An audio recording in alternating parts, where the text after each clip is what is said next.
here on our podcast because we present the plant the way it was intended, which is whole plant, using the whole plant, just crushing it down, cold pressing it down, and it turns into, when you do that, it looks like a honey substance, and then we just add organic cold pressed hemp seed oil to make our products. And that's why our products work so well. That's why this miracle plant works so well, is because you leave it as it was intended.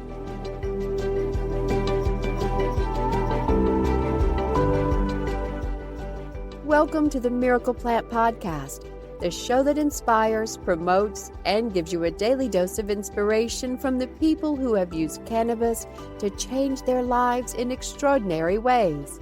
Here's your host, Justin Benton. Welcome back to the Miracle Plant Podcast, where we discuss this miracle plant with so many names and how it's helping people in so many extraordinary ways. Well, you know, I'm just sitting here getting ready to do this podcast. The sun's rising out here in Southern California, and I'm thinking about the name Miracle Plant. And obviously, those that know our story about how this miracle plant helped heal my son from a severe autism diagnosis, I'm thinking about the name Miracle Plant. And I know we've talked about this a few times, about cannabism and how the translation and how this plant was hidden from us for the past 1,700 years. And we've talked about Chris Bennett and his previous books. He has a new book that's coming out, and I want to talk about it. It was featured in with the organization Project CBD, which we've been partners with.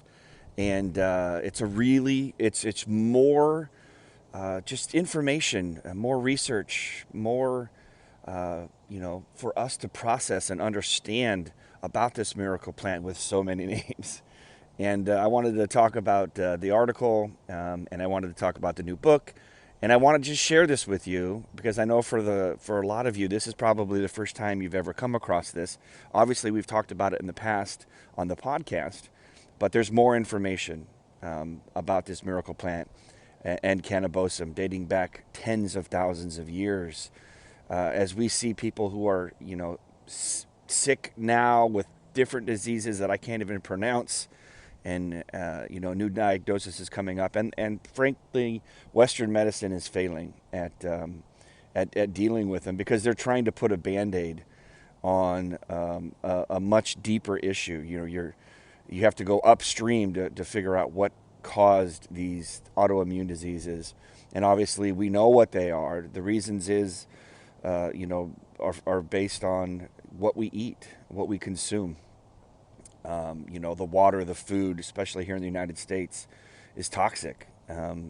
These processed foods and refined sugars, it's causing inflammation. It's causing our bodies to break down. It's overwhelming our digestion, liver, kidneys, heart, all the major 9 systems. And so let's get into it. I want to talk a little bit about this miracle plant and let's bring, shed light on how this plant and how it's helping so many people.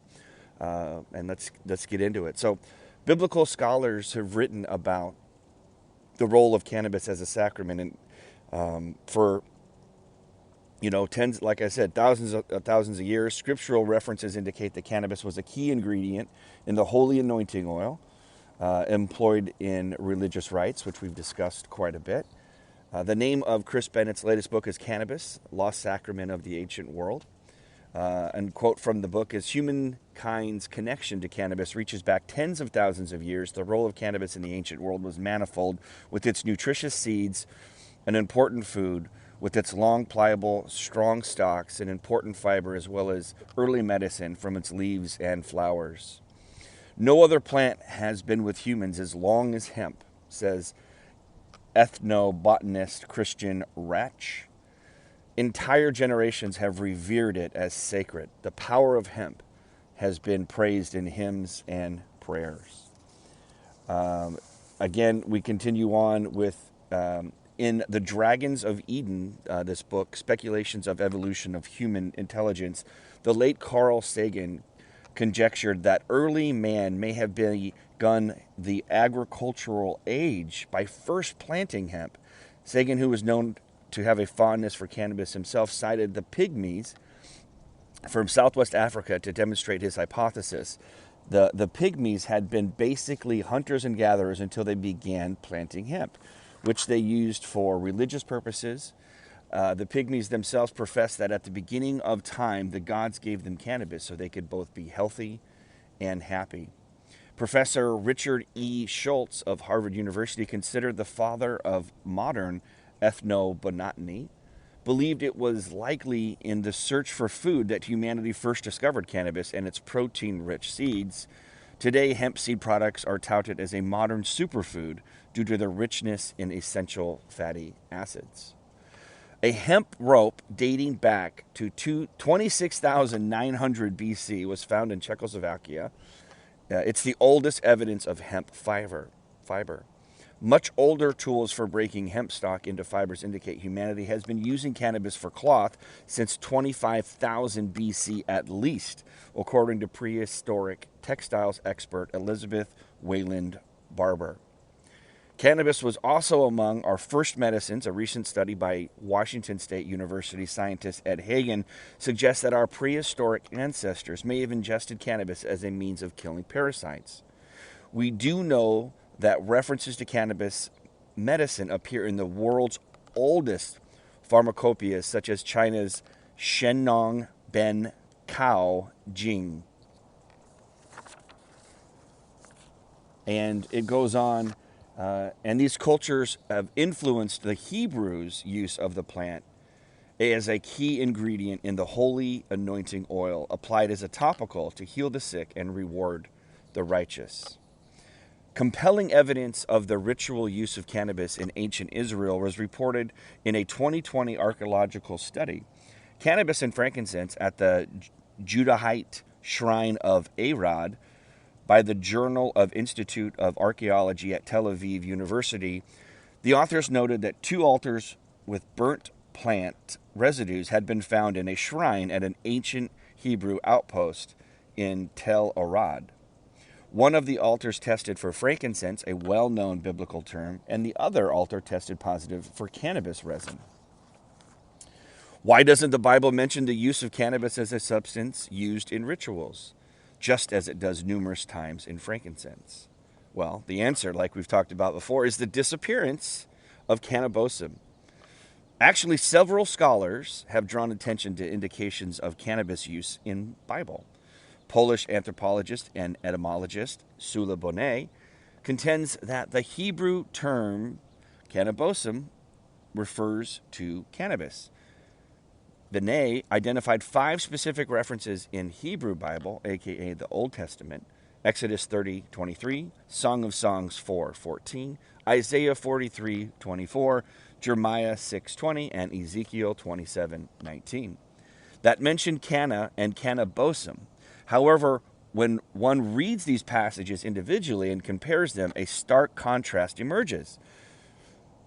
In Exodus 30:23, the reference to an ingredient in the holy oil, which was used in the Holy of Holies, the inner chamber of the temple in Jerusalem. Whereas in Jeremiah 6:20, this same previously sacred substance is wholly rejected as an item of foreign influence and disdain. It appears that Yahweh, the jealous God, frowned upon the adultery use of cannabis, the polytheistic drug of choice. The identity of canna and cannabosum has long been a topic of speculation. Benet's view was that when the Hebrew texts were translated into Greek for the Septuagint, it's a tough one, a mistranslation took place, deeming it as the common marsh root calamus. This mistranslation followed into Latin and then in English translations of the Hebrew Bible. It should be noted that other botanical mistranslations from the Hebrew to Greek in the Hebrew Bible have been exposed. So there you have it. That's some excerpts from the article there from Project CBD, and talking about cannabis, the lost sacrament of the ancient world, and Chris's new book, which is entitled that. So again, I'm excited to talk about cannabosum. I wanted to bring you just more historical evidence and share it with you, so you have you can do your own research. You can look up these names.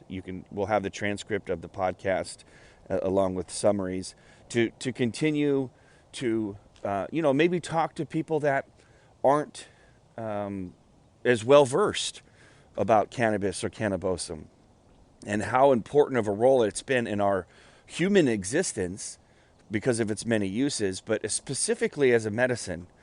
That's what we talk about mostly here on the Miracle Plant podcast, is how this miracle plant helps our body heal, and how important it has been as a healing plant for tens of thousands of years. And it's only been recently, since the 2018 Farm Bill has passed, that we made it completely legal, federally legal, for farmers to grow again, just like George Washington and Thomas Jefferson did in the colonial days, for us to grow this plant. And that's why we're seeing, hearing all these miracle stories. Again, part of the problem is that Western medicine, approach is to take this beautiful plant with 512 plant constituents and then cook it down, heat it, solvents, extract just the one compound, CBD, turns it into some white powder, and use that as the medicine. Well, that's not the medicine. That's not how the plant was designed for us to ingest or to consume. And that's why you see such miracles here on our podcast, because we present the plant the way it was intended, which is whole plant, using the whole plant, just crushing it down, cold pressing it down, and it turns into, when you do that, it looks like a honey substance. And then we just add organic cold pressed hemp seed oil to make our products. And that's why our products work so well. That's why this miracle plant works so well, is because you leave it as it was intended. And so when we talk about cannabosum, it's been known for thousands upon thousands of years. Like I just discussed, it's possible that it was the beginning of the agricultural age for humans, planting this, because it had so many uses. And again, that's why we want to talk about these things. That's why I want to bring you this information, so that you're informed and that you can inform others. There's been an incredible amount of progress with destigmatizing this plant, but we've got a long ways to go, and we've got a big fight, to be honest. You look at GW Pharma, that has a product called Epidiolex, which is a white powder, single molecule, pharmaceutical white junk pill that is $32,500 a year for children with epilepsy to take it. And they're seeing some moderate results. I think it's somewhere around 39%. And as we all know, our beloved Dr. Raphael Mechoulam has shown that this plant has, when it's in its whole plant form, which the raw whole plant form, it's up to 1,000 times more effective, because the body knows how to absorb a plant in its whole plant form versus an isolate that's been isolated to just one single molecule. And that is what the difference is. We hear it all the time now. The biggest question we get is, how do I know which CBD to take? What's the difference between all the CBDs? And here's the point.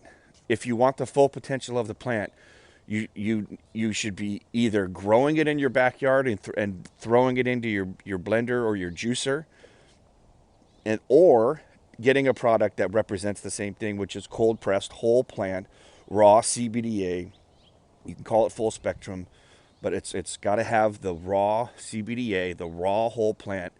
That is the way that this plant was designed. It's the way we've grown together for at least the last 30,000 years. You've been using it for medical reasons, documented for the last 8,000 years. And that's why we want to talk about this, because we want you to understand the power of this miracle plant. And we can get into the specifics. Every mammal has what's called an endocannabinoid system, which balances the other 9 major systems in your body, which is why so many people will take the plant for one thing and see results, and then notice it's helping for other things, because that endocannabinoid system is like the puppet master that's balancing all the other 9 puppets. And so if you get the puppet master healthy and happy, then it can help balance out all the other puppets that it is in control of, that it's helping balance. And so, like the most common thing is people come to us for severe pain, back pain, things of that nature, arthritis, or stress, right? So those are the top two reasons.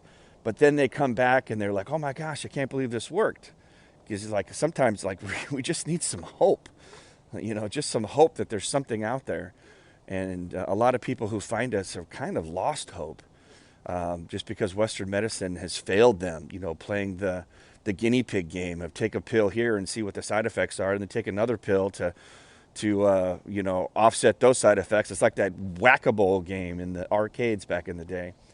Whereas when you take the whole plant, when you consume the whole plant, it's balancing all of these other systems in your body, including helping your brain with your circadian rhythm. So people will come for pain or stress, and then they'll come back and they'll be like, this stuff is amazing.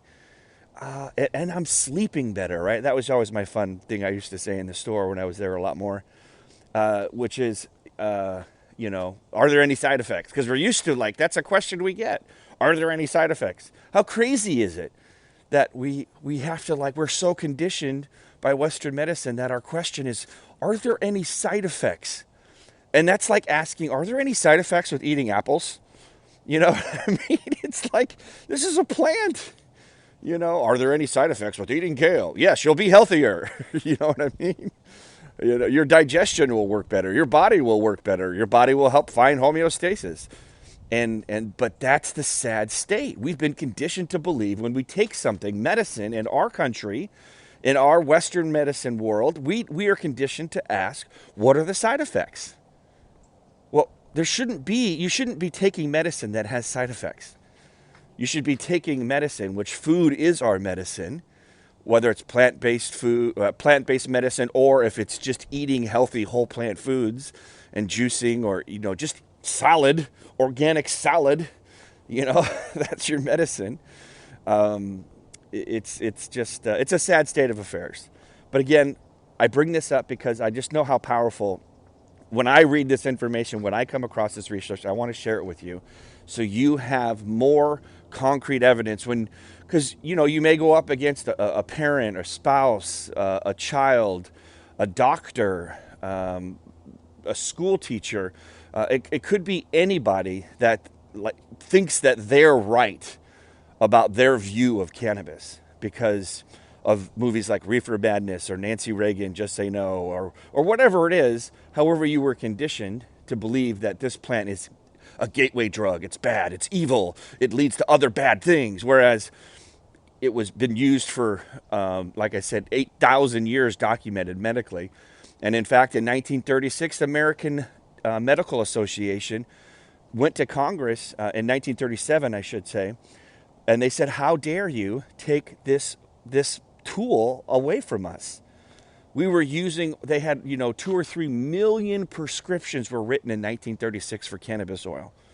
In 1937, they made it illegal with the passing of the Marijuana Tax Act, which was a made-up word they found in Mexico to scare people. Marijuana with an H, if you look it up. And it's just crazy. And people today, we get the question all the time, what's the difference between marijuana and hemp? They're both cannabis. Marijuana has a significant amount of THCA, which when heated turns into THC delta 9. And hemp is cannabis. They're all cannabis, which has significant amounts of CBDA, which should not be heated and converted into CBD, as we've talked about ad nauseum on the podcast, because you leave the plant the way it is, and it's up to 1,000 times more powerful when you leave it in the CBDA form, consume it in the whole plant form. And that's what, if you really are looking for a miracle and you're really looking for the best, CBD product out there, there's your answer. Just leave it exactly the way it is. Either grow it in your backyard and juice it, or get a product like ours that will give you the same representation of a whole plant, cold pressed, raw CBDA. So, well, there you have it. I'm excited to bring all these facts to you. If you have to listen to it again, listen to it again. My apologies for butchering some of those words in there. There's not the common ones that I come across every day. But like I said, the transcript will be here. And if you have any questions, feel free to reach out to me. A good email address is info@101hemp, HEMP.org. And at the end of every Miracle Plant podcast, we say heal the world, because that is our mission, to reach 1 billion people by 2025, which is next year. And just reach 1 billion people about the power of this miracle plant, especially in the raw form. So we need your help. Please rate, review, take 30 seconds and give us a review on Apple Podcasts or wherever you're hearing this, and pass it on to somebody. Just copy the link, forward it to somebody who's looking for a miracle, whether it's autism, rheumatoid arthritis, neuropathy, fibromyalgia, dementia, cancer, whatever it is. This plant is going to help, because this plant helps supplement our endocannabinoid system, which every mammal has, every human has, which helps balance everything else in the body. So whatever it is that you're up against, and if you need a miracle, we implore you to try this miracle plant in the form that it was intended, which is whole plant, raw, CBDA, just as Mother Nature intended. So on the count of 3, we're going to say heal the world. Get out there and do that with these conversations and passing on this incredibly powerful information. And we just appreciate you listening, and I look forward to running into you, whether it's on email or on social media or in one of our stores on the West Coast. I really do appreciate you. So on the count of 3, let's say heal the world. Ready? Here we go. 1, 2, 3. Heal the world! Thanks for swinging by the Miracle Plant Podcast. Be a blessing, everybody.